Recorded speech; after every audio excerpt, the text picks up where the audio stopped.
इस बीच आपको सीधी ले चलेंगे सुधांशु त्रिवेदी की प्रेस कॉन्फ्रेंस में।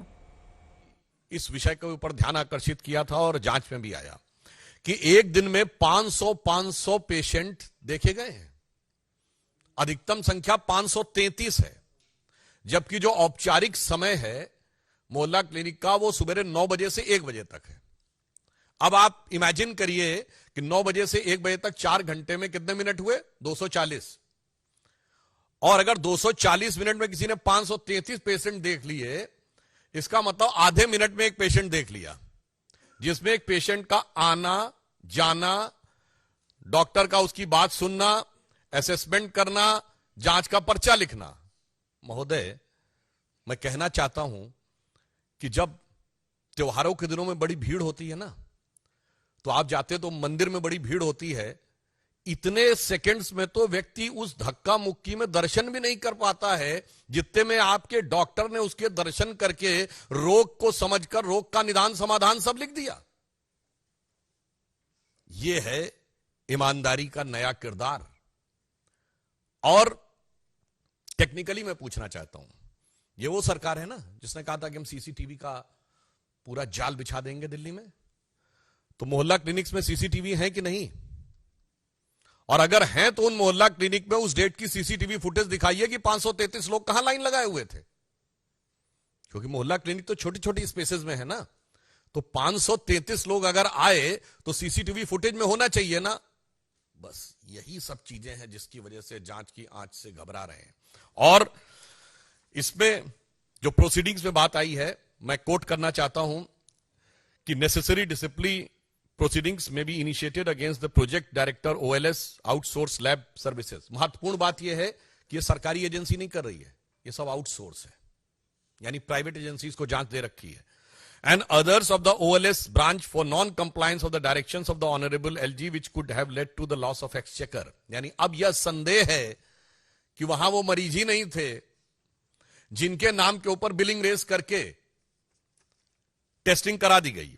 A detailed vigilance inquiry may be conducted to bring out the quantum of loss of the exchequer to the collusion of the director and support staff with the private agencies। अब जो उपराज्यपाल महोदय ने ये लिखा है और ये अब पब्लिक डोमेन में है मीडिया में, उसके बिंदु क्रमांक 33 पे देखें तो लिखा हुआ tens of thousands of test were recommended prima facie to the ghost patient, यानी जिनका अस्तित्व ही नहीं था। यही अंतर है। हमारे प्रधानमंत्री श्री नरेंद्र मोदी जी के द्वारा हर चीज डिजिटली ट्रांसफर होती है, इसीलिए ये लोग आधार का भी विरोध करते थे, क्योंकि यदि व्यक्ति का आधार कार्ड है और डिजिटली उसके अकाउंट में ट्रांसफर हो रहा है तो उसमें किसी भी प्रकार का झोल होने की संभावना नहीं है। पर यहां पर फिर empirical data proving entry of the fake mobile numbers, blank mobile numbers of the fictitious patients, fake attendance of the doctors and fictitious data of the patient established with the widespread corruption, manipulation of the documents, forgery of the record with the sole intention to loot the government exchequer and extended under the benefit of the private parties operating at AAMC as well as the dispensaries, polyclinic and hospitals of the Delhi government। यानी अब ये बहुत साफ हो गया कि पहले आपने मोहल्ला क्लिनिक बनाई, फिर उसमें जांच, पहले मामूली जांच होती थी, फिर बड़ी जांच की व्यवस्था की, फिर वो सब आउटसोर्स कर दी। यानी कुछ कुछ वैसा ही जैसा शराब घोटाले में हुआ था, कदम कदम रफ्ता रफ्ता बढ़ाते हुए, और फिर उसमें फेक पेशेंट्स और फेक बिल रेस करने की बातें मीडिया में आ रही हैं। यानी अभी तक तो दारू का घोटाला था, अब दवा का घोटाला भी हो गया।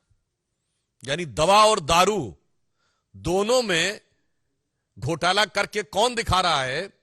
स्वघोषित भारत रत्न विभूषित, जिन्होंने अपने को ही भारत रत्न दे रखा है, कट्टर ईमानदारी का। तो मैं कह सकता हूं कि विपक्षना के ध्यान से लेकर और चुनाव प्रचार तक की समस्त नाटकीयता के मध्य कट्टर ईमानदारी का यह किरदार पूरी तरीके से तार तार हो गया है। अब हम यह भी कहना चाहते हैं कि आज वो कहने का प्रयास कर रहे हैं, अभी उन्होंने प्रेस कॉन्फ्रेंस में कहा कि वो सीबीआई से सवाल पूछ रहे हैं। साहब, बवाली अब सवाली बन गए, जिन्होंने राजनीति की शुरुआत ही, अब ये मैं बवाली शब्द ऐसे नहीं कह रहा हूं, ये बताइए, आप सबने देखा था ना कि सीढ़ी लगाकर तार काट रहे थे, यह नेता का किरदार है।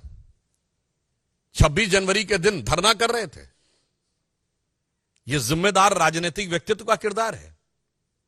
इसलिए मैंने कहा, और याद करिए 2014 के समय भारतीय जनता पार्टी के कार्यालय के ऊपर आके पथराव किया था, जिसमें इनकी सर्वोच्च समिति के सदस्य थे, जैसे हमारे यहां पार्लियामेंट्री बोर्ड है। इसलिए मैंने कहा अब बवाली अब सवाली बन गए, और सवाल किससे पूछ रहे हैं? जांच एजेंसी से। मतलब इसे शब्दशः ना लिया जाए, वैसे तो सारी जनता उस भाव को समझती है। हिंदी में एक कहावत होती ना कि उल्टा चोर कोतवाल को डांटे। आज उसी किरदार को वो दिखाने का प्रयास कर रहे हैं। और जहां तक टेक्निकलिटी की बात है, तो अगर उनको लगता है कि कोई टेक्निकल इश्यू है तो वो न्यायालय से जाकर समाधान प्राप्त कर सकते थे, मगर यहां टेक्निकल नहीं, मॉरल इश्यू है। यहां न्यायिक विषय नहीं है, यहां नैतिक विषय है। और केजरीवाल जी का वहां जाने से बचना यह स्वतः प्रमाणित करता है कि उनको यह पता है कि वो इस जांच की आंच से बच नहीं सकते, क्योंकि के अरविंदन ने बाकायदा बयान दिया हुआ है अप्रूवर बनके कि उनकी उपस्थिति में इतने प्रतिशत से इतने प्रतिशत बढ़ाकर शराब घोटाले में कमीशन की बात हुई और उसके इस प्रकार के वितरण की बात हुई। उन्हें यह बात पता है, इसलिए यह मैं कह सकता हूं कि यह उनकी गलती की स्वीकारोक्ति है। By consistently avoiding to appear before the agencies is nothing but is an tacit acceptance of his legal fault। जांच एजेंसी के सामने अनेक बहाने बनाकर अनुपस्थिति रखना प्रकारांतर से उनकी अपनी गलती या भ्रष्टाचार की स्वीकारोक्ति है। और पुनः यह एक विचित्र भ्रष्टाचार का मामला है, जिसमें जांच शुरू होते ही पॉलिसी विड्रॉ कर ली गई थी, और पॉलिसी विड्रॉ करने के बाद उसको डिफेंड किया जाता है मीडिया में आके। आपने ऐसी, ये है नई राजनीति, ये नई राजनीति का किरदार है। जो कहते हैं कि आज ही उनके प्रवक्ता बोल रहे हैं कि हर हाल में वो रहेंगे, हम ये नहीं कह रहे हैं। उनके ऊपर क्या कार्रवाई होगी ये जांच एजेंसी की रिपोर्ट के अनुसार न्यायालय तय करेगा, परंतु हर हाल में रहेंगे ये शब्द बोलने का अर्थ होता है कि मतलब आप कहीं पर भी रहेंगे, यानी अगर कानूनी कार्रवाई भी हो गई, यदि किसी कारणवश वो यह परिस्थिति उत्पन्न हो गई कि आपको अपने साथियों के साथ वहां पहुंचना पड़ा, तो आप वहां से भी कह रहे हैं कि आप शासन करेंगे। डॉक्टर सुधांशु त्रिवेदी ने गंभीर आरोप यहां पर लगाए।